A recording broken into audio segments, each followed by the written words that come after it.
but within the framework of our decision as a Acholi community. The rest of the money will decide on, we wanted two key things. The war in the north killed education in our place. It pains some of us very much. People don't know. The first dentist, the first person to get a degree in dental surgery, first Uganda, Dr. Martin Aliba was in Acholi. The first person to get a PhD in mathematics, first Uganda, Professor K. Acholi.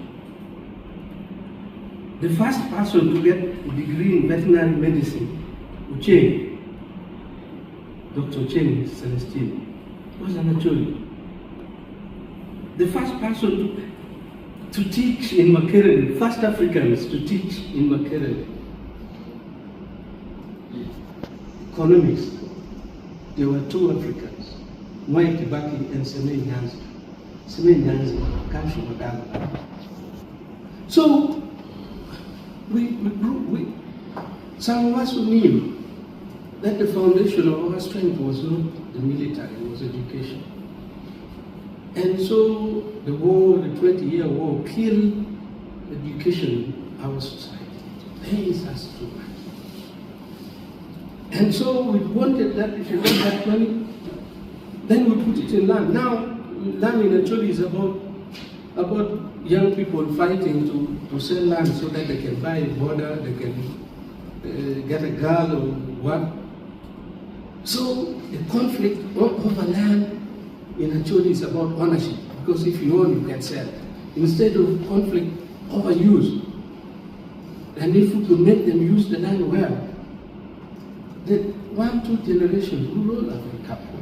So we made an appeal that if resources that come out of the oil is available, let Acholi. The road infrastructure that is Tony talked about. I'm a judge of the Uganda-based farmers competition, and we know from a Naka, there are two roads to Gulu. The one from Alero is Mara. We went and got stuck there. Nowhere is oil money. That road from Anaka to reach Lacho, is it 30 kilometers? Why can't it get them out? So that communities feel that something is being done. 30 kilometers. I drove from Kiguma. I was going to Kabamba. I drove from Kiguma. I was too shocked because I had not been to Banyoro for quite some time. I was too shocked at how the road infrastructure were developed. And I was going to Kabamba. My son is an Air Force pilot.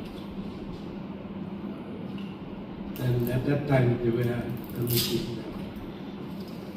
So when I see that, and I see these 20, 30 kilometers, people getting stuck, it's embarrassing. It's not good for the government. And so I thought that I should bring those out. Just to finish, let